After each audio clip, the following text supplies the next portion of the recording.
नमस्कार दोस्तों, बहुत बहुत स्वागत है आप सभी का शुभम क्लासेस में।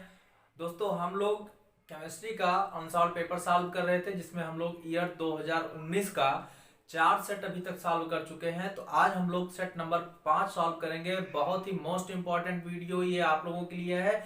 अभी जब आप लोग एग्जाम की प्रिपरेशन चालू करेंगे, जब आप लोग रिवीजन चालू करेंगे, तो ये सारे वीडियोस आप लोगों के लिए बहुत ही इंपॉर्टेंट होने वाले हैं, क्योंकि आपको एक ही वीडियो में सारा पेपर कहीं यूट्यूब पर नहीं मिलेगा। ठीक है, और यहाँ पर आपको पूरा एक सेट एक वीडियो में करा करके दिया जा रहा है। उससे पहले एक बहुत बड़ा अनाउंसमेंट अनअकैडमी की तरफ से, जितने भी student 2022 JEE mains and advance को क्रैक करना चाहते हैं उनके लिए अनअकैडमी लेकर आए आरंभ बैच। इस बैच में आपको लेसन 1 से क्लास 11 एंड 12 की कंप्लीट सिलेबस कवर किए जाएंगे, और सबसे मोस्ट इंपॉर्टेंट बात, बेसिक से आपका कवर किया जाएगा और इंडिया के टॉप एजुकेटर आपको पढ़ाएंगे। और ये बैच स्टार्ट हो रहा है 7 जनवरी से। अगर आप 2022 जेईई मेंस एंड एडवांस को क्रैक करने का मन बना लियो तो ये बैच आपके लिए। डिस्क्रिप्शन में आपको लिंक प्रोवाइड किया, उस लिंक पर क्लिक करोगे आपको कुछ ऐसा इंटरफेस दिखेगा आरंभ बैच का। यहां पर आपको गेट सब्सक्रिप्शन पर क्लिक करना है। जैसे क्लिक करोगे ऐसा आइकन खुल कर आएगा, और यहां पर अगर आप 1 मंथ का कोर्स लेते हो तो आपको 7000 लगेगा। लेकिन जैसे ही यहां पर कोड मांगेगा, कोड पे आप सुबह में डायरेक्ट 12 डालोगे, आपका फीस में से 10% डिस्काउंट हो जाएगा। ठीक है, लेकिन मैं आपको सजेस्ट करूंगा, आप अगर 12 मंथ का कोर्स लेते हो तो यहाँ पर सिर्फ आपको 3208 रुपीज़ पर मंथ पड़ेगा। और जैसे इसमें सुबह में डायरेक्ट 12 डालोगे 10% के पूरे फीस से डिस्काउंट मिल जाएगा। ठीक है, तो जितने भी स्टूडेंट क्लास 11 में वो इस बैच में इनरोल कर सकते हैं। और ये बैच 7 जनवरी से स्टार्ट है, तो आप एक भी क्लास मत मिस करो। उससे पहले ये सब्सक्रिप्शन आप ले लो, और डिस्क्रिप्शन में लिंक प्रोवाइड किया, कोड डालना बिल्कुल ना भूलें। ठीक है, तो दोस्तों आप लोग बिना स्किप किए वीडियो को लास्ट तक जरूर देखें। चलिए दोस्तों स्टार्ट करते हैं आज का वीडियो। अब इस समय आपको स्क्रीन पर क्वेश्चन दिखाई दे रहा होगा। हमारा पहला क्वेश्चन है, कह रहा है कि प्लास्टिक है। ठीक है, पहला क्वेश्चन मल्टीपल चॉइस है। पहले का कह रहा है प्लास्टिक है। ठीक, आपसे ऑप्शन में दिया गया है, पहला ऑप्शन आयनिक ठोस, दूसरा दिया गया धात्विक ठोस, तीसरा दिया गया अक्रिस्टलीय ठोस, और चौथा दिया गया है आणविक ठोस। ठीक है दोस्तों, तो आपसे पूछा जा रहा है कि प्लास्टिक क्या है। तो प्लास्टिक इज ये कह रहा है अक्रिस्टलीय ठोस। विकल्प नंबर जो 3 है, ठीक है, ये आपका सही है। प्लास्टिक क्या है? अक्रिस्टलीय ठोस है, नॉन क्रिस्टलाइन सॉलिड है। ठीक है, प्लास्टिक क्या है? नॉन क्रिस्टलाइन सॉलिड है। चलिए दूसरा क्वेश्चन क्या कह रहा है, यूरिया के एक जलीय विलयन की मोललता 44.4 मोल पर किलोग्राम है। विलयन में यूरिया का मोल प्रभाज ज्ञात करना है। ठीक है, यानी कि एक्स यूरिया ज्ञात करना है, मोल प्रभाज ज्ञात करना है। ठीक है, किसका? यूरिया का। यहां पर आपको दिया गया है विलयन की मोललता, कितना दिया गया है? 4.44 दिया गया है। ठीक है, अपान में इसको कर दीजिए यूरिया का अणुभार। अब यूरिया का अणुभार आप लोग निकाल लीजिएगा, क्या होता है फार्मूला? NH2CO NH2। क्या होता है? NH2CO NH2। नाइट्रोजन का अणुभार कितना होता है? 14। हाइड्रोजन का 2 गुणे में 1, प्लस में कार्बन का 12, ऑक्सीजन का 16, फिर नाइट्रोजन का 14, प्लस में 2 गुणे में 1। अब ये आ जाएगा 14 प्लस में 2 प्लस में 12 प्लस में 16 प्लस में 14 प्लस में 2। तो 14 और 16 हो गए 30, और 12 और 2 14, 14 2 16, और ये 16 और 14 फिर कितने हो गए? 30। तो 30 30 कितना मिलके हो गया? 60। इसका मतलब 60 हो गया। तो यहाँ 60 से डिवाइड कर दीजिए। अगर आप लोग 60 से डिवाइड कर देंगे तो ये इसका आंसर निकल करके चला आएगा 0.074। कितना आ जाएगा? 0.074। ठीक है, तो ये इसकी जो है क्या हो जाएगी? विलयन में यूरिया का मोल प्रभाज हो जाएगा। ठीक है, बात समझ में है दोस्तों? तो आप लोग इस पे जो है टिक कर लीजिए। विकल्प नंबर पहले के क्वेश्चन नंबर खा में विकल्प नंबर 1 सही है, और का में कौन था? विकल्प नंबर 3 सही था। ठीक है दोस्तों, चलिए नेक्स्ट क्वेश्चन हम लोग देखते हैं। कह रहा है अच्छे चालकत्व विलयन वाले पदार्थ होते हैं। कह रहा है आपसे अच्छे चालकत्व विलयन वाले पदार्थ होते हैं। आपका ऑप्शन नंबर 1 दिया गया है दुर्बल विद्युत अपघट्य, ऑप्शन नंबर 2 दिया गया है प्रबल विद्युत अपघट्य, ऑप्शन नंबर 3 दिया गया है विद्युत अपघट्य और ऑप्शन नंबर 4 दिया गया है उत्प्रेरक। तो पहली बात तो ये समझ लीजिए कि जिसमें चालकता पाई जाएगी, चालकत्व वाले विलयन जो होंगे वो क्या होंगे, विद्युत अपघट्य होंगे। ठीक है, अब कैसे विद्युत अपघट्य होंगे यही तो आपसे पूछा जा रहा है। तो उत्प्रेरक तो नहीं होंगे। दूसरा आपका विद्युत अपघट्य सिंपल थोड़े ना है। ठीक है, या तो प्रबल होगा या तो दुर्बल होगा। और आप लोगों को पता है कि जितनी ज्यादा अपघट्य मतलब जितना ज्यादा जो है प्रबल विद्युत अपघट्य होगा उतनी ज्यादा उसकी जो है चालकता रहेगी। ठीक है, यानी कि जितना ज्यादा प्रबल विद्युत अपघट्य उतनी ज्यादा चालकता डायरेक्टली प्रोपोर्शनल टू होती है उसके प्रबलता के, विद्युत अपघट्य की प्रबलता के। ठीक है, स्ट्रेंथ आप जो है, तो अब स्ट्रेंथ की अगर डायरेक्टली प्रोपोर्शनल होती है तो इसका मतलब जो प्रबल विद्युत अपघट्य है वही उसकी चालकता को बढ़ाएगा। तो यहाँ पर आप लोग जो है ऑप्शन नंबर 2 देखिएगा। ठीक है, प्रबल विद्युत अपघट्य, तो ये आपका ऑप्शन नंबर 2 सही हो गया तीसरे में। चलिए नेक्स्ट हम लोग बढ़ते हैं चौथा। कह रहा है यदि किसी प्रथम कोटि की अभिक्रिया का 90% 90 मिनट में पूरा हुआ हो तो इसके 50% पूर्ण होने में लगने वाला समय होगा। log 2 का मान दे। देखिए यहाँ पर आप लोगों को मैं बताऊं 2020 में मैंने एक सेट सॉल्व कराया था, तो वहां पर मैंने आपको एक फार्मूला लिखाया क्या था, T90 इक्वल टू मतलब किसी अभिक्रिया के 90% पूरा होने में लगा समय जो होता है उसकी अर्धायु का 3.3 गुना होता है, अगर आप लोगों को याद आ रहा हो। ठीक है, और उसी फार्मूले पर अगर आप लोग रख लेंगे तो डायरेक्ट आंसर आपका निकल के चला आएगा। ठीक है, वहां पे मैंने क्या बताया था, मैंने बताया था आप सभी लोगों को T90 इक्वल टू था 3.3 T1/2। ठीक है, ये T1/2 क्या आपका अर्धायुकाल है। ठीक है, और ये T90 क्या है, 90% पूरा होने में लगा समय कितना होता है, उसके अर्धायु काल का 3.3 गुना होता है। अब आपसे पूछा जा रहा है कि ये जो है 90% पूरा होने में 90 मिनट लग रहा है। ठीक, अब उसका अर्धायु काल आपसे पूछा जा रहा है, तो 90 और ये इसको इधर ले आएंगे तो हो जाएगा बटे में 3.3 इक्वल टू कितना हो जाएगा, T½ ठीक, अब अगर आप इसको कैलकुलेट करेंगे तो ये हो जाएगा 900 बटे में 33, कितना हो जाएगा 900 बटे में 33। भाई जीरो अगर ऊपर बढ़ाएंगे तो यहाँ से डेसिमल हटा देंगे, एक तरफ दाईं तरफ खिसका देंगे। ठीक है, अब अगर इसको हम काउंट करेंगे तो 33 दूना 66 अगर हो गया तो बचेगा कितना 24, कितना बचेगा 24। ठीक, अब एक जीरो बचा हुआ है तो उसको बढ़ा लीजिए तो हो गया 240, और अगर आप इसको 7 बार ले जाएंगे तो 7 त्रिक 21 210 हो गया, और 7 त्रिक 21 तो 21 में जो है इसका मतलब जो है हो जाएगा 231, कितना हो जाएगा 231, 9 बचेगा। ठीक है, यानी कि जो यहाँ 7 बार ले जाइए, यानी कि जो आपका आंसर निकल करके आ गया 27 मिनट, मतलब 27 मिनट के आसपास इसका अर्धायु काल होगा। ठीक है, और आप विकल्प में देखिए कौन कौन से विकल्प दिए गए हैं।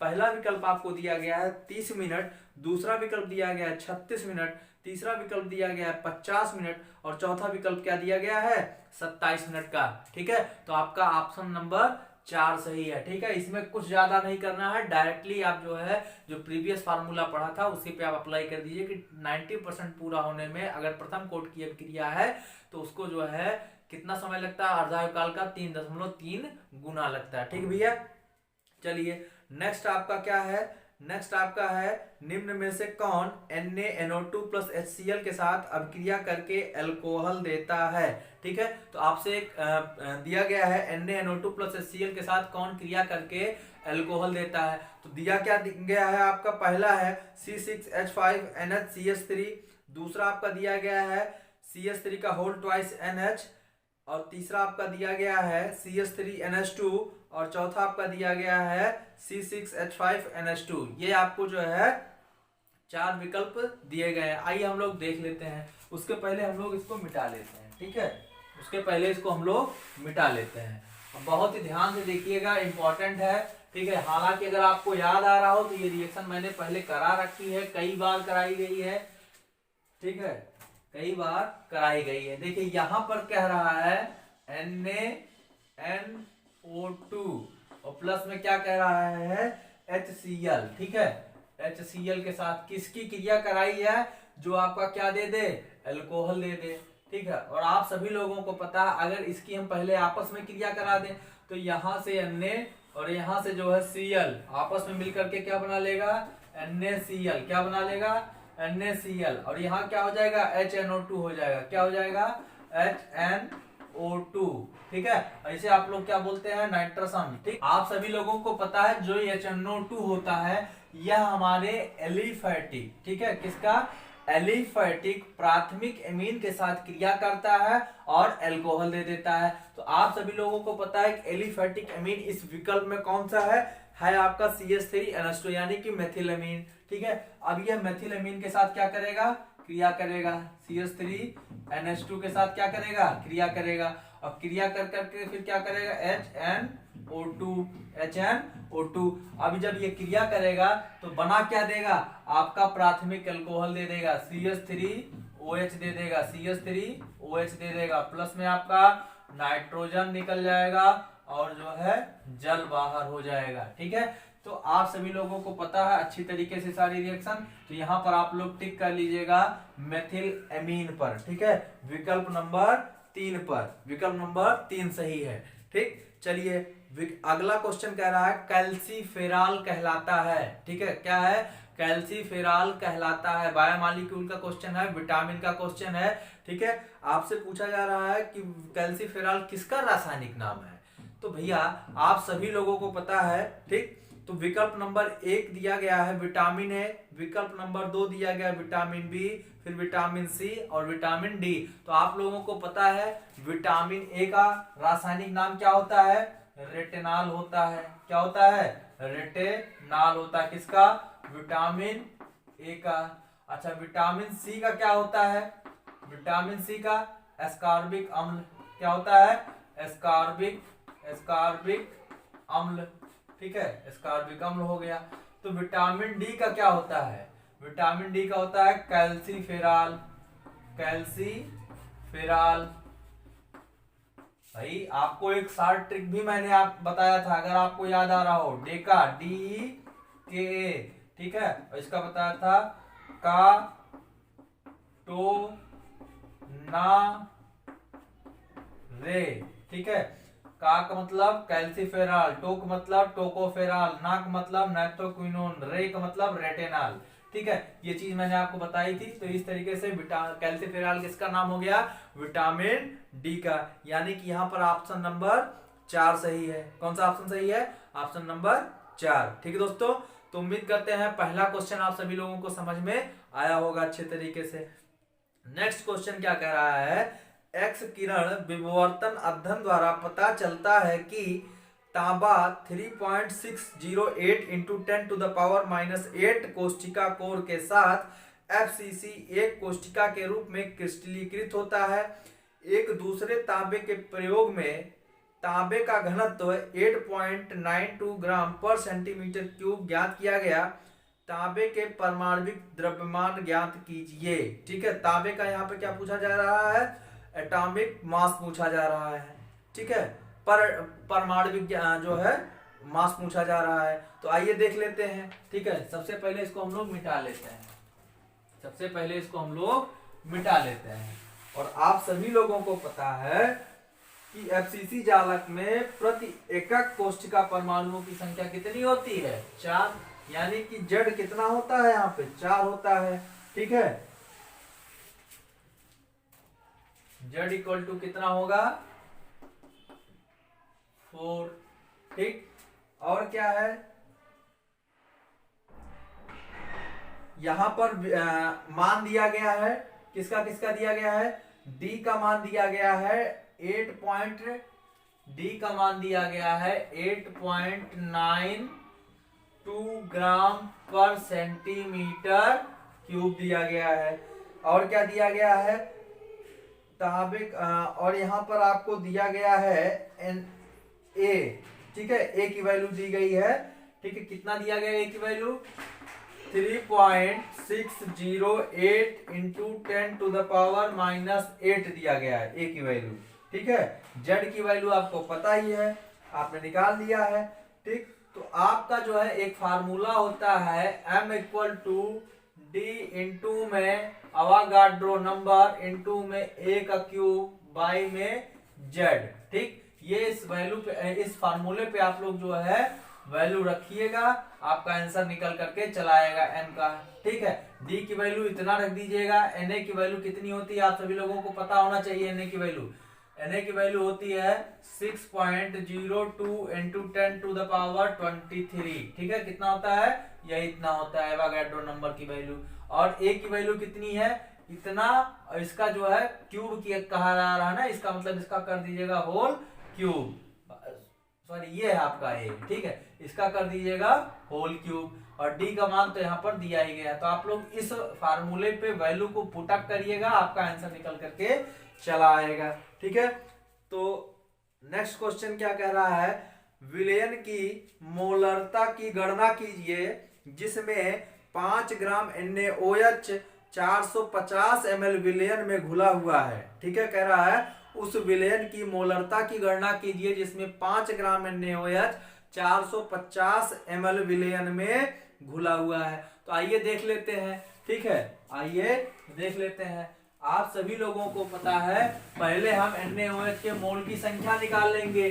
ठीक है, और मोल संख्या बराबर क्या होता है, मोल संख्या बराबर क्या होता है दोस्तों। देखिए आजकल कंस्ट्रक्शन का काम थोड़ा सा चल रहा है, इस वजह से थोड़ा खटर पटर की आवाज आ रही होगी, तो परेशान मत होइएगा। ठीक है, मोल संख्या बराबर क्या होता है, भार बटे में अणुभार। भार बटे में अणुभार किसका, NaOH का अणुभार। दिया कितना गया है 5 ग्राम। NaOH का अणुभार कितना होता है भाई, Na का 23, O का 16 और H का 1, तो 23 और 16 39 प्लस 1 40, यानी कि 40 हो जाएगा। और 40 होने के बाद मतलब ये कितना आ जाएगा, 5 × 5 5 8 40। अगर आप डिवीजन करेंगे तो दशमलव लगाएंगे, 10 हो जाएगा, एक बार जाएगा। ठीक है, एक बार जाने के बाद 2 बचेगा, इसका मतलब 20 हो गया, तो 2 बार गया 16, 4 बचा, 8 पंचे 40, 0.125 मोल आ गया। क्या आ गया, NaOH के इतने मोल हो गए। ठीक, अब इसके बाद विलयन का आयतन लीटर में निकाल लीजिए, कितना है, विलयन का आयतन निकाल लीजिए, विलयन का आयतन। ठीक है, आयतन किसमें, लीटर में। ठीक, दिया कितना गया है 450 ml दिया गया है ना, तो 450 को आप लोग जो है लीटर में अगर कन्वर्ट करेंगे तो 1000 से क्या कर देंगे, भाग दे देंगे। ठीक, अब आपको निकालना क्या है, यहाँ पर विलयन की मोलरता निकालनी है। मोलरता बराबर होता है मोल संख्या में जो है उसका आयतन। मोलरता बराबर क्या होता है, मोलरता बराबर मोल संख्या बटे में आयतन। आयतन अगर आप लोग चाहें तो इसको यहाँ पर जो है सिंपल कर सकते हैं, अदरवाइज जो डायरेक्ट वैल्यू यहाँ पर पुट कर दीजिए तब भी आ जाएगा। अब मोल संख्या कितनी है, 0.125 है। आयतन कितना है 450 बटे में 1000। अब अगर इसको हम लोग यहाँ पर सरल करें तो ये हो जाएगा, कट जाएगा। ठीक है, और 5 9 में 45, 5 बिसहिया में 100। ठीक है, यानी कि 9/20, ये कर दीजिएगा 9/20। अब अगर आप लोग इसको मल्टीप्लाई करेंगे तो ये कहाँ चला जाएगा, ऊपर, और जब सॉल्व करेंगे तो ऊपर चला जाएगा, तो इसका मतलब ये हो जाएगा 0.125 इंटू में 20 बाई में 9। ठीक, और इसको सॉल्व कर लीजिएगा, आपका आंसर निकल करके चला आएगा। या अगर आप लोग इतना नहीं करना चाह रहे हैं, ठीक है, इतना कैलकुलेशन नहीं करना चाह रहे हैं, तो आप यहाँ से 450 बटा 1000 डायरेक्ट रख दीजिएगा, यानी कि 0.125 आब्लिक में जो है 1 था, ये आपका जो है 450 अपान में 1000, तो ये 450 और ये 1000 कहाँ चला जाएगा, ऊपर चला जाएगा। ठीक है, इसको कैलकुलेट कीजिएगा, मोलरता आ जाएगी। ठीक दोस्तों, तो उम्मीद करते हैं इतनी चीजें आप सभी लोगों को समझ में आई होंगी। नेक्स्ट क्वेश्चन क्या कह रहा है, कह रहा है निम्नलिखित अभिक्रिया का साम स्थिरांक परिकलित कीजिए, तो कर लीजिएगा, कुछ है नहीं इसमें। नेक्स्ट है आपका समांगी तथा विषमांगी उत्प्रेरण को समझाइए। देखिए समांगी और विषमांगी का मतलब ये होता है, समांगी का मतलब ये हो गया जो भी आपका उत्पाद है और जो भी आपका अभिकारक है दोनों की अवस्था एक सेम हो। ठीक है, जैसे अगर आपका जो है अभिकारक सॉलिड स्टेट में लिया गया है तो उत्पाद भी आपका जो है सॉलिड स्टेट में ही होना चाहिए। ठीक है, तो और जो ये इस प्रकार की अभिक्रिया को हम लोग बोलते हैं समांगी अभिक्रिया।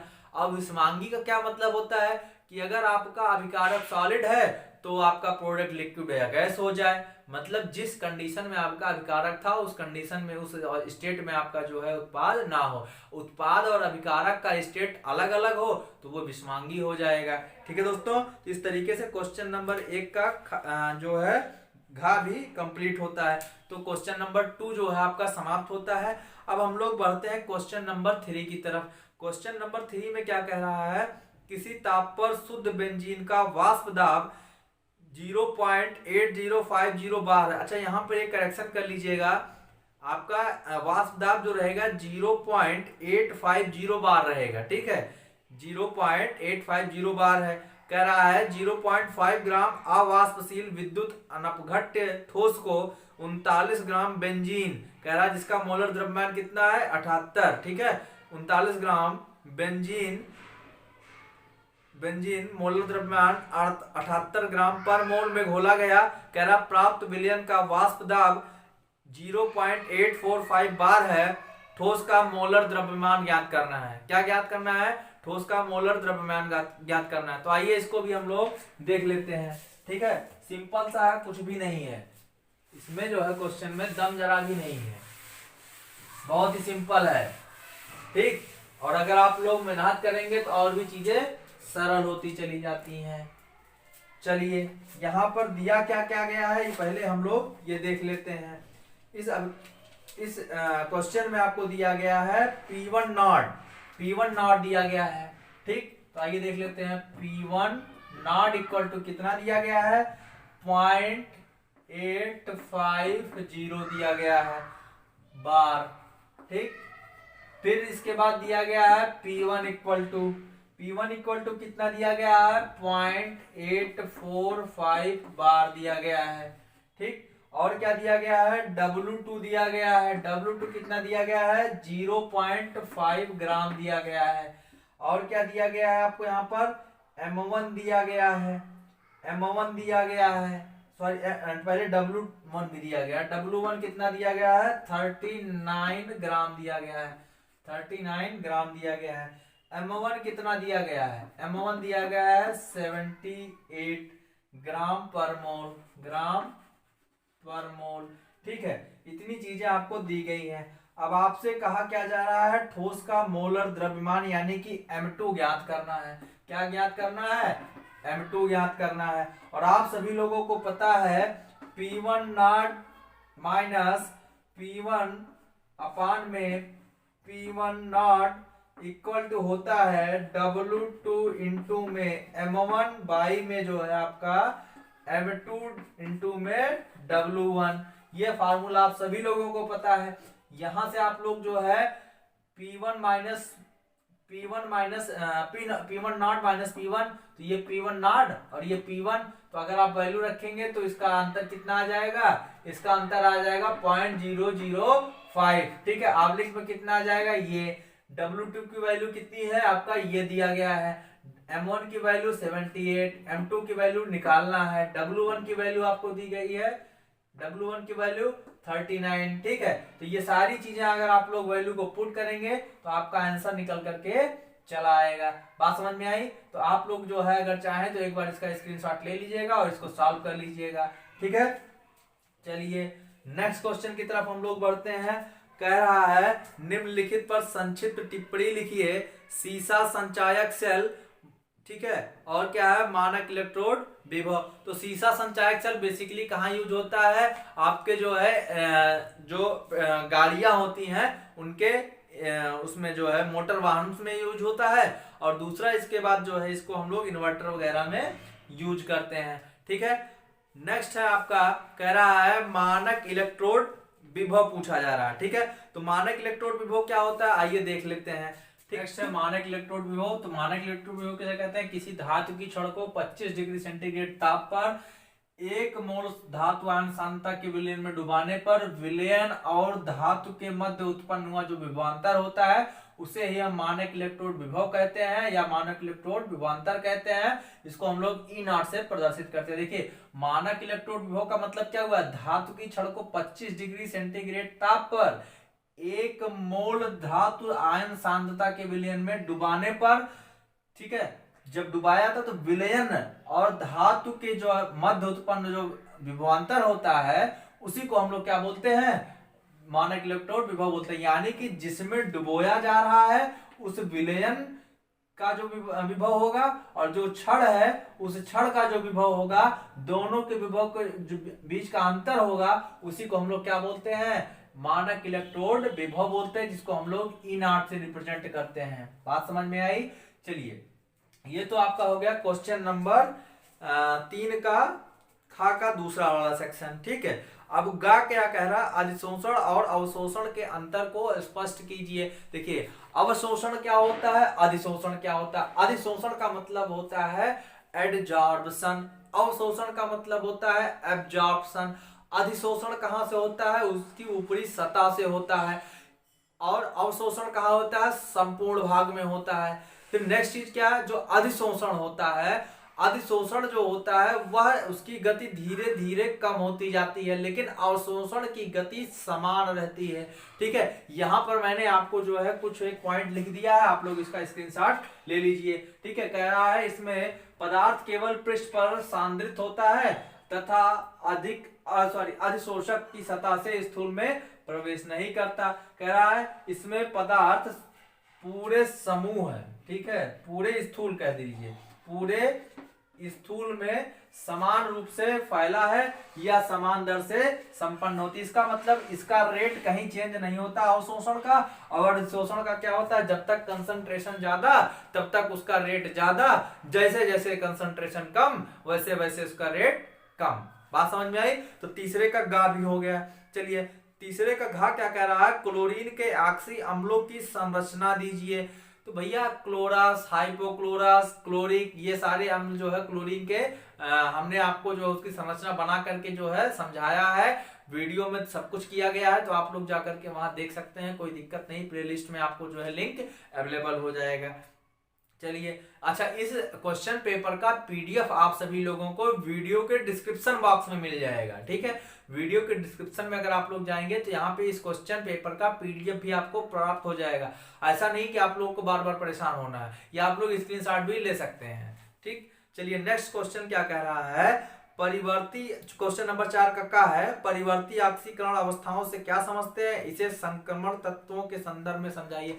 देखिए परिवर्ती ऑक्सीकरण संख्या का मतलब या अवस्था से मतलब यह है कि जितने भी तत्व होते हैं संक्रमण धातु के या डी ब्लॉक के, सबके सब एक से अधिक संक्रमण अवस्था प्रदर्शित करते हैं। एक से अधिक संक्रमण अवस्था प्रदर्शित करने का मतलब इनकी वेरिएबल ऑक्सीडेशन स्टेट्स होती है। एक सिर्फ एक ऑक्सीडेशन स्टेट नहीं होती है इनकी क्या है, एक से अधिक ऑक्सीडेशन स्टेट्स होती है। अच्छा, जो संक्रमण धातु का पहला तत्व है, जो लास्ट तत्व है, इनको छोड़ करके जितने भी तत्व होते हैं सबके सब परिवर्ती ऑक्सीकरण अवस्था प्रदर्शित करते हैं। ठीक है, तो आप सभी लोगों को जब डी ब्लॉक एलिमेंट्स पढ़ाया गया तो इसके बारे में डिटेल जानकारी दी गई, आप लोग वीडियो के डिस्क्रिप्शन में लिंक है, वहां से जाकर के जो है इसको देख सकते हैं। नेक्स्ट क्वेश्चन क्या कह रहा है, एनिलीन के 2 रासायनिक परीक्षण लिखिए। अच्छा, पहला क्या है, देखिए आइसोसाइनाइड वाला परीक्षण। आइसोसाइनाइड वाला परीक्षण इसका मतलब क्या हो गया भैया, देखिए एनिलीन जो होता है आइसोसाइनाइड, यानी कि जो है जब KOH के साथ क्लोरोफॉर्म और एल्कोहलिक KOH के साथ इसको हीट किया जाता था, क्रिया कराई जाती थी, तो आइसोसाइनाइड बनाता था। याद आ रहा है। तो यहाँ पर जब एनिलीन है तो फेनिल आइसोसाइनाइड बनाएगा। भाई एनिलीन है तो क्या बनाएगा, फेनिल आइसोसाइनाइड बनाएगा। और जो आइसोसाइनाइड होता था बहुत ही दुर्गंध युक्त एक यौगिक होता था। बात समझ में आई।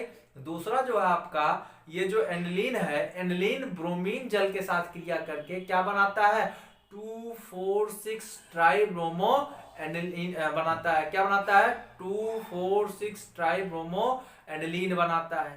बात समझ में आई। तो ये जो आप लोग इसको जो है 2 रासायनिक परीक्षण लिख लीजिएगा। तो मुझे नहीं लगता कि रिएक्शन दिखाने की जरूरत है, रिएक्शन आप लोग कर सकते हैं और कई बार किया भी है हम लोगों ने। ठीक, चलिए नेक्स्ट है आपका क्वेश्चन नंबर 4 का गा, संघनन बहुलीकरण को उदाहरण सहित समझाइए। तो भैया ये जो आपका पॉलीमराइजेशन पॉलीमर चैप्टर का बहुलक आपका हटा दिया गया है। ठीक, नेक्स्ट है आपका 4 का घा, प्रति अम्ल की प्रकृति क्या होती है। देखिए प्रति अम्ल मतलब एंटा एसिड से आप लोग इंग्लिश में बोलते हैं। एंटा एसिड के अब नाम सुनते ही एंटा एसिड मतलब समझ में आ गया होगा। प्रति अम्ल, जैसे हम लोग जब कभी कभी खाना ज्यादा खा लेते हैं तो क्या होता है, हमारे पेट में जो है एसिडिटी होती है। जब एसिडिटी होती है तो हम लोग क्या करते हैं भाई, फिर एंटा एसिड लेते हैं। एंटा एसिड भाई, एसिड अगर ज्यादा है तो उसको बैलेंस करने के लिए, न्यूट्रलाइज करने के लिए क्या करेंगे भाई, बेस खाएंगे, बेस लेंगे। और एसिड अगर आप ज्यादा है तो बेस लेंगे, तभी तो एसिड बेस आपस में क्रिया करके न्यूट्रलाइज होगा। तो इसका मतलब एंटा एसिड का जो प्रकृति होगा वह कैसा होगा, क्षारकीय प्रकृति का होगा। और जब पेट में एसिडिटी होती है तो पेन वगैरह होता है, ठीक है, और उसी को बैलेंस करने के लिए हम लोग जो है एंटा एसिड लेते हैं, हिस्टीडीन वगैरह जो आपके एंटा एसिड्स है। ठीक, तो आप लोग रेनिटिडीन भी है आपका, हिस्टीडीन है, रेनिटिडीन है, और भी बहुत सारे एंटा एसिड आपके मार्केट में अवेलेबल है। नेक्स्ट क्वेश्चन क्या है, क्वेश्चन नंबर 5 का कह रहा है, प्रथम कोटि की अभिक्रिया के लिए निम्नलिखित व्यंजक की व्युत्पत्ति कीजिए। ठीक है, इसके सामस्थराक व्यंजक की बात कर रहा है। ठीक है, किसकी सामस्थराक व्यंजक की उत्पत्ति कर रहा है। तो आप सभी लोगों को पता है K इक्वल टू, आपने एक जो है फार्मूला पढ़ रखा है, K इक्वल टू 2.303 अपान में T log a by A minus x. ठीक है, इसका डेरिवेशन भी आप लोगों ने फिजिकल केमिस्ट्री में पढ़ रखा है। तो आप लोग अगर अभी तक वीडियो को नहीं देखे हैं तो प्लेलिस्ट में जाकर के वीडियो को देख सकते हैं। ठीक है, इसी फार्मूले के डेरिवेशन की बात कर रहा है कि ये फार्मूला कैसे निकल करके आता है, इसका जो है आप लोग डेरिवेशन करके बताइए। ठीक है, तो उम्मीद करते हैं आप सभी लोग कर ले जाएंगे।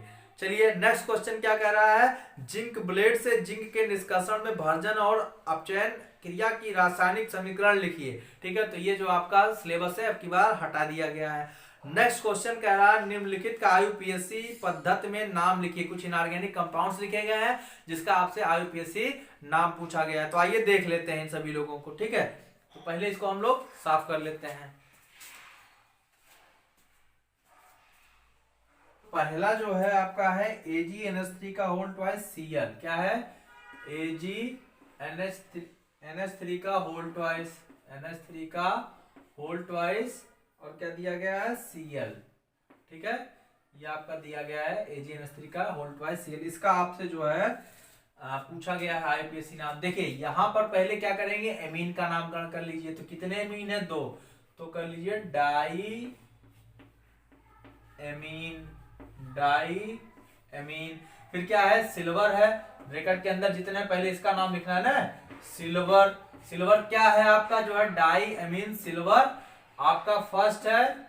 इसके बाद फिर क्या है, chloride, chloride, di amine silver first, chloride हो गया। दूसरा आपका क्या है, FeH2O का होल 6 Cl3, FeH2O का होल 6।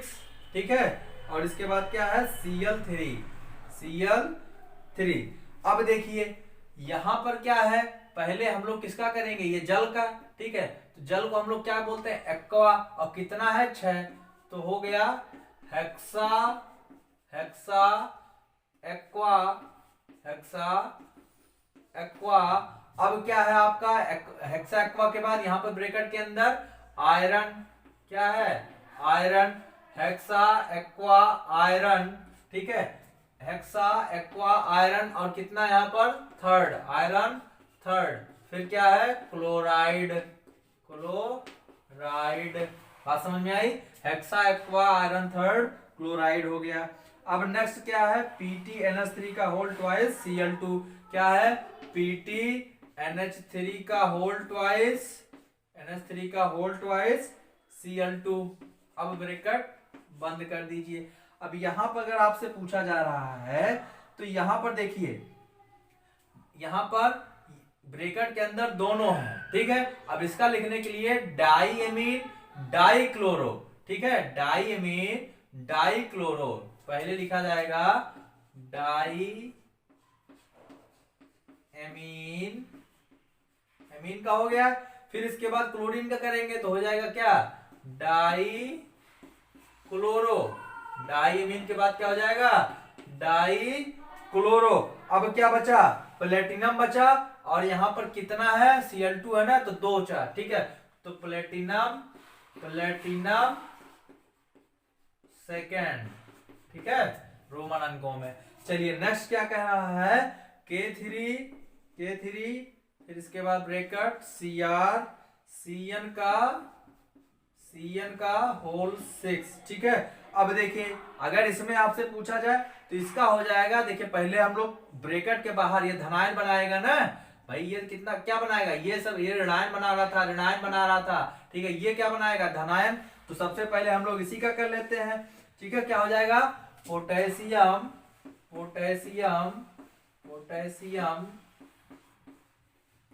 हेक्सा साइनो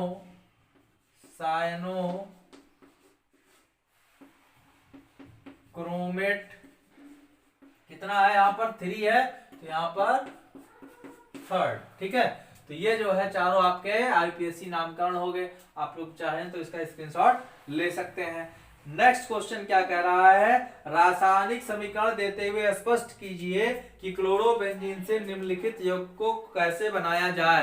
कह रहा क्लोरोबेंजीन से डीडीटी, आप लोग पहले पढ़ चुके हैं, बना चुके हैं, ठीक है। नेक्स्ट है क्लोरोबेंजीन से टॉलुइन, ठीक है। तो क्या बताने की जरूरत है क्या इन सारे रिएक्शंस को, हाँ ये सारे रिएक्शंस करा दिए गए हैं। चलिए अच्छा बता ही देते हैं, 1-2 बता देते हैं। आप लोग थोड़ा सा आलसी भी हो गए हैं, करना कुछ नहीं चाहते, बाद में कमेंट करते हैं सर ये वाला नहीं समझ में आया, सर ये चीज नहीं समझ में आई, ठीक है। आप लोग वीडियो तो पूरा देखते नहीं है, स्किप कर देते हैं, और इसके बाद लास्ट में बोलते हैं सर ये पढ़ाया नहीं, वो बताया नहीं। कह रहा है क्लोरोबेंजीन से टॉलुइन, तो ये आपका हो गया क्या, क्लोरोबेंजीन, ठीक है। अब इससे आपको क्या प्राप्त करना है, टॉलुइन। तो यहाँ इसकी क्रिया मेथिल क्लोराइड के साथ करा दीजिए, किसके साथ, मेथिल क्लोराइड के साथ करा दीजिए। साथ ही साथ में आपका जो है सोडियम ले लीजिए, क्या ले लीजिए, सोडियम की उपस्थिति में इसको हम लोग हीट करा देते हैं। तो एक Cl और ये Cl दोनों आपस में क्रिया कर लेता है, इस Na के साथ बना लेता है क्या, 2NaCl, और क्या बन जाता है, मेथिल ग्रुप जो बचेगा वो जाकर के क्लोरीन के स्थान पर अटैच हो जाएगा CH3। तो इसको हम लोग बोलते हैं क्या, टॉलुइन, क्या बोलते हैं, टॉलुइन, ठीक है। तो इस तरीके से टॉलुइन बन गया। नेक्स्ट है क्लोरोबेंजीन, ठीक है, क्लोरोबेंजीन। अब देखिए क्लोरोबेंजीन में क्या, क्लोरोबेंजीन से क्या बनाना है आपको, बेंजीन बनाना है, ठीक है। क्लोरोबेंजीन तो यही है, इससे आपको बनाना क्या है, बेंजीन। तो क्लोरोबेंजीन का हम लोग क्या करा देते हैं, अपचयन करा देते हैं, क्या करा देते हैं, अपचयन करा देते हैं, यानी कि हाइड्रोजन के साथ जो है इसकी क्रिया करा देते हैं, ठीक है। लिथियम एल्यूमिनियम हाइड्राइड की उपस्थिति में इसका हम लोग अपचयन करा देते हैं। तो अपचयन के फलस्वरूप ये क्या बन जाता है, ये बन जाता है बेंजीन, क्या बन जाता है, बेंजीन, इसे हम लोग बोलते हैं बेंजीन। नेक्स्ट क्या है आपका, फिनॉल है। तो देखिए क्लोरोबेंजीन से आपको फिनॉल प्राप्त करना है, क्या प्राप्त करना है, क्लोरोबेंजीन से फिनॉल। तो इसकी क्रिया NaOH के साथ करा दीजिए, कब, 300 डिग्री टेम्परेचर पर, मतलब हाई टेम्परेचर पर। अब जब ये Na और ये Cl आपस में मिलकर के क्या बना लिया, NaCl, ठीक है। और बचा क्या, ये OH जाकर के यहाँ से अटैच हो गया, तो ये आपका बना क्या दिया, फिनॉल। ये क्या बना दिया, फिनॉल। बात समझ में आई। तो आप लोग इसका जो है चाहें तो एक बार स्क्रीनशॉट भी ले सकते हैं, ठीक है। नेक्स्ट है क्वेश्चन नंबर 6 का डाई एथिल ईथर बनाने की प्रयोगशाला विधि का वर्णन कीजिए। इसकी जल तथा हाइड्रोजन आयोडाइड के साथ क्रिया, सब कुछ बताया गया भैया, ठीक है। नेक्स्ट क्वेश्चन है 6 का अथवा कह रहा है निम्न अणुभार पर एल्कोहल जल में विलेय होते हैं, ठीक है। एल्कोहल के क्वथनांक अणुभार बढ़ने के साथ साथ बढ़ते हैं, ईथर की जल की विलेयता बहुत कम होती, सारी चीजें कराई गई है, कुछ भी एक ऐसा नहीं है जो नहीं कराया गया है। फिर क्या होता है जब ये सारी चीजें कराई गई हैं, क्या होता है जब का एक ऑप्शन दिया गया है, अभिक्रिया को पूर्ण कीजिए, ठीक है। आइए हम लोग ये वाली अभिक्रिया लिख लेते हैं और इसको हम लोग पूर्ण कर लेते हैं, ठीक है। चलिए देखिए यहां पर पहला दिया गया है HCOO का होल ट्वाइस, ठीक है, Ca कह रहा है इसको जब हम लोग हीट करेंगे, ठीक, तो कह रहा है कि यहाँ पर जो है कोई पदार्थ A बन जाता है और इसको जो हम लोग 50% NaOH के साथ क्रिया करते हैं तो यहाँ पर कोई चीज जो है B बन जाता है और प्लस में जो है CH3OH बन जाता है, ठीक। अब देखिए यहाँ पर क्या बन जाएगा, वैसे जब इसको हम लोग हीट करेंगे तो बन जाएगा HCHO। क्या बन जाएगा? HCHO, ठीक है। तो ये HCHO जब 50% NaOH के साथ इसको हीट किया जाएगा तो बना लेगा HCOONa, ठीक है। तो यानी कि B के स्थान पर HCONa हो गया और A के स्थान पर HCOHO हो गया, ठीक है। तो आप लोग जो है इसको कर लीजिएगा। दूसरा वाले रिएक्शन क्या कह रहा है, CH3COOH है, ठीक है। इसको हम लोग कैल्शियम हाइड्रोक्साइड के साथ जो है CaOH का होल ट्वाइस के साथ जो है हम लोग हीट करते हैं तो कह रहा है कोई चीज बनती है A। क्या बनता है? A, ठीक। और इसके बाद कह रहा है प्लस में क्या बन रहा है, प्लस में नेक्स्ट इसके बाद वो चीज हीट की जाती है, A को हीट किया जाता है तो बनाता है क्या? B। क्या बनाता है? B। तो देखिए जब इसको हम लोग कैल्शियम हाइड्रोक्साइड के साथ एसिटिक एसिड को हीट करते हैं तो बनाता है, यहाँ से दो मॉलिक्यूल ले लेते हैं तो बनाएगा CH3COO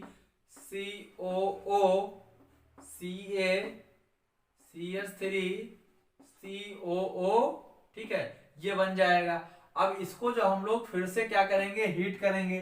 जब हीट करेंगे तो CH3CO क्या बन जाता है? CH3CO मिल जाता है और प्लस CO जो है बाकी चीजें जो है रिमेनिंग वो बाहर चली जाती हैं, ठीक। तो आपको एसीटोन की प्राप्ति हो जाएगी। क्या हो जाएगा? CH3COCH3 ये मिल जाता है बेसिकली आपका, ठीक है। तो यहाँ पर बी में क्या है? एसीटोन है और यहाँ पर जो है ये ए के स्थान पर, ठीक। नेक्स्ट है आपका क्वेश्चन नंबर 3। नेक्स्ट है क्वेश्चन नंबर 3। यहाँ कह रहा है CH3CHO gives out CH3COO का होल ट्वाइस Mn, ठीक। और कह रहा है कि ये कोई चीज बनाता है A, ठीक। अब इस A को हम लोग क्या करते हैं, इस A को हम लोग फिर से जो है एथिल अल्कोहल यानी C2H5OH के साथ जो है इसको हीट करते हैं कंसंट्रेट H2SO4 की उपस्थिति में, ठीक। तो फिर कह रहा है कि ये क्या बना लेगा। तो देखिए जब इस आप एल्डिहाइड को इसकी उपस्थिति में हीट करेंगे तो बना लेगा CH3COOH यानी कार्बोक्सिलिक एसिड। और इसको जो हम लोग एथिल अल्कोहल और H2SO4 की उपस्थिति में कराएंगे क्रिया तो ये बना लेगा CH3COOC2H5। क्या बना लेगा भाई? CH3 है ही, CO है, O है, यहाँ से जो है ये C2H5 इसको रिप्लेस कर देगा, ये H2HOH के साथ चला जाएगा और यहाँ पर जो है C2H5 जुड़ जाएगा। तो ये आपका जो है B हो गया। ये क्या हो गया? B हो गया और ये A हो गया, ठीक। नेक्स्ट क्वेश्चन है क्वेश्चन नंबर 4, ठीक। यहाँ पर कह रहा है CH2 डबल बॉन्ड CH2 क्या है? CH2 double bond CH2 plus O3 gives out CCl4, ठीक है। अब आपसे पूछा जा रहा है यहाँ क्या बनेगा? एक क्या बनेगा और प्लस में कह रहा है उसकी क्रिया हम लोग जिंक और जल के साथ, जिंक की उपस्थिति में जल के साथ कराते हैं तो फिर क्या बनेगा, ठीक है। तो देखिए यहाँ पर क्या होता है, बेसिकली यहाँ पर जो है ये बांड टूटेगा, ठीक है। ओजोन के साथ क्रिया कर रहा है तो ये बांड टूटेगा और ऑक्सीजन इसी में जो है ऐड हो जाएगा, यानी कि ये बनेगा CH2O CH2, ठीक है, O इस तरीके से, ठीक। अब ये जो बन गया इसका जो है हम लोग जिंक की उपस्थिति में जल के साथ जल अपघटन कराते हैं तो बना क्या लेगा? HCNO बना लेता है तो ये आपका B हो जाएगा और ये आपका A हो गया, ठीक है। नेक्स्ट क्या है? पांचवा पांचवा है CH3COO का होल ट्वाइस Ca, और इसको क्या किया गया, हीट किया गया। ठीक है, अब पूछा जा रहा है कि क्या बनेगा। ठीक है, A और B, भाई ये B हो गया और ये A हो गया। पूछा जा रहा है कि क्या बनेगा। ठीक है, चलिए अब देखिए यहां पर CH3 का होल ट्वाइस है ना, CH3CO का होल ट्वाइस, यानी कि अगर आप लोग यहीं पर देखें कहीं CH3CO का होल ट्वाइस Ca, ठीक है, बनाया क्या था, एसीटोन, तो आपको जो है पहला तो यही मिल गया। पहला क्या मिल गया, CH3CO CH3 मिल गया। और B क्या मिल जाएगा आपको, भाई B भी पूछ रहा है तो Ca, भाई Ca। अच्छा, अब इसके बाद बचा क्या है, जब COO का होल ट्वाइस यहां से जो है क्रिया किया तो बचेगा क्या, यहां से बचेगा एक O यहां पर, दो O, ठीक है, और एक O और आए, तो टोटल मिला करके जो है भाई ये दो O है और एक ही O यहां पर यूज हो रहा है, तो दो O का मतलब दो बार तो चार बार ऑक्सीजन हो गया ना, चार ऑक्सीजन हो गया। एक ऑक्सीजन अगर यहाँ पर यूज हो रहा है तो तीन ऑक्सीजन तो बच रहा है, वो तीन ऑक्सीजन ये कैल्शियम बच रहा है, तो ये कैल्शियम CaO3 बना लेगा। ठीक है, ट्राई ऑक्साइड CaO3 बना लेगा। ठीक, तो आप लोग जो है इसको कर लीजिएगा। ठीक है, और इस तरीके से आपका क्वेश्चन नंबर 6 का अथवा वाला जो है समाप्त होता है। अब आते हैं हम लोग क्वेश्चन नंबर 7 पर। क्वेश्चन नंबर 7 क्या कह रहा है, क्वेश्चन नंबर 7 कह रहा है क्लोरीन के औद्योगिक निर्माण की विद्युत अपघटनी विधि का सचित्र वर्णन करिए। ठीक है, तो ये सब आप लोग कर लीजिएगा। नेक्स्ट है आपका हीलियम, नियान, आर्गन तथा क्रिप्टॉन का उपयोग लिखिए। तो मैंने जब आपको जो है जीरो ग्रुप एलिमेंट्स या अक्रिय गैस पढ़ाया था तो हीलियम, नियान, आर्गन, क्रिप्टॉन, ज़ेनान, रेडॉन सबका जो है बताया था। चलिए नेक्स्ट है क्वेश्चन नंबर 7 का खा, क्या कह रहा है, डीएनए तथा आरएनए में अंतर लिखिए। तो देखिए पहला तो नाम का ही अंतर है, डीएनए में डीऑक्सीराइबोस शर्करा पाई जाती है, आरएनए में राइबोस शर्करा पाई जाती है। ठीक है, पहली चीज ये हो गई। दूसरी चीज, डीएनए में नाइट्रोजनस बेस थाइमीन पाया जाता है, जबकि आरएनए में थाइमीन के स्थान पर यूरेसिल पाया जाता है। तो ये सारी चीजें आप लोग लिख लीजिएगा। ठीक है, मुझे बताने का आवश्यकता नहीं, आप लोग बहुत ही पढ़े लिखे लोग हैं, सजग लोग हैं, तो ये सारी चीजें आपने बायो में ही पढ़ी है और इसके बाद बायोमॉलिक्यूल में भी पढ़ा है। बुक से एक बार और चाहे तो बायोमॉलिक्यूल पढ़ लीजिएगा। नेक्स्ट क्वेश्चन कह रहा है डीएनए फिंगरप्रिंटिंग क्या है, इसके अनुप्रयोग बताइए। देखिए डीएनए फिंगरप्रिंटिंग का आजकल जो है लेटेस्ट टेक्नोलॉजी में बहुत ही उपयोग किया जा रहा है, जिसको हम लोग बोलते हैं अंगुल छाप। ठीक है, डीएनए अंगुल छाप बोलते हैं, फिंगरप्रिंट को क्या बोलते हैं, अंगुल छाप बोलते हैं। देखिए इसका उपयोग, देखिए हर जितने व्यक्ति हैं दुनिया में, किसी व्यक्ति का डीएनए फिंगरप्रिंट किसी दूसरे व्यक्ति से के डीएनए फिंगरप्रिंट से मैच नहीं करता। यानी कि दुनिया में जितने लोग हैं सबका एकदम स्पेसिफिक है डीएनए फिंगरप्रिंटिंग। ठीक है, तो ये क्या होता है, जैसे हमारे हाथ की रेखाएं हैं ना, यही तो है डीएनए फिंगरप्रिंटिंग वाली रेखाएं। तो इसी को हम लोग जब प्रिंट जब करते हैं तो देखिए एक स्पेसिफिक लाइन बनती है। और सपोज करिए कि दुनिया में इतने करोड़ जनसंख्या है और इस करोड़ों जनसंख्या में क्या किसी व्यक्ति का किसी से नहीं मिलता, हाँ नहीं मिलता, इवन सगे भाई का नहीं मिलता, जुड़वा भाई का नहीं मिलता, माँ बाप का जो है बेटे से नहीं मिलता, बिटिया से नहीं मिलता। ठीक है, एकदम एक ही साथ ट्विंस जो होते हैं, ट्विंस का नहीं मिलता। मतलब कितना भी क्लोज हो, कुछ न कुछ डिफरेंसेस जरूर रहते हैं। ठीक, और इसको सर्जरी के द्वारा फिंगरप्रिंट को चेंज किया जा सकता है। ठीक है, तो ये सारी चीजें हैं आप लोग जो है। अच्छा, आजकल जितने भी क्रिमिनल इन्वेस्टिगेशंस होती हैं, ठीक है, वो क्या करती हैं, डीएनए फिंगरप्रिंट कराती हैं, डीएनए टेस्ट कराती हैं, इसके बाद जो है आइडेंटिफाई कर लेती हैं कि कौन जो है इसका यूज किया ना। देखिए एक चीज, आप एक धारावाहिक देखते होंगे आप लोग, सोनी टीवी पर आता है क्राइम पेट्रोल, वहां पे खूब डीएनए फिंगरप्रिंटिंग कराई जाती है। ठीक है, और उससे पता चल जाता है कि ये औजार जो था, जो हथियार था, उसको कौन पकड़ा था। ठीक है, उसका जिस व्यक्ति सस्पेक्टेड है उसके फिंगरप्रिंट से मैच करा लेते हैं। अगर दोनों का मैच कर जाता है इसका मतलब यही व्यक्ति हत्यारा है। ठीक है, और अगर नहीं मैच करता तो कह लेते भाई ये नहीं है, कोई और होगा। ठीक है, तो आजकल जो है फॉरेंसिक साइंस बहुत ही आगे हो गया है, डीएनए फिंगरप्रिंट का उपयोग वहीं पर मैक्सिमम किया जाता है। ठीक, नेक्स्ट क्या है, हमारे शरीर में प्रोटीन का कार्य बताया भैया। जो है हमारे शरीर में प्रोटीन का बेसिक बिल्डिंग ब्लॉक यूनिट है। समझ लीजिए कि जो है प्रोटीन ही हमारे शरीर को ऊर्जा प्रदान करता है, कोशिकाओं में जो टूट फूट होती है उसकी मरम्मत करता है, सब कुछ वही करता है। ठीक है, हार्मोन के वर्गीकरण को विस्तृत रूप से समझाया, तो आप लोग जो है बायो में इस चीज को पूरा कंप्लीट पढ़े होंगे उम्मीद करते हैं। तो इस तरीके से आपका ये सेट नंबर 5 आज खत्म होता है, समाप्त होता है। उम्मीद करते हैं दोस्तों आप सभी लोगों को ये समझ में भी आया होगा। अगर वीडियो आप लोगों को अच्छा लगे तो आप लोग इसको अपने दोस्तों के पास शेयर कर दीजिए, वीडियो को लाइक कर दीजिए, चैनल पर नए हैं तो सब्सक्राइब कर दीजिए। और नेक्स्ट वीडियो सेशन में हम लोग देखेंगे इसका सेट नंबर 6।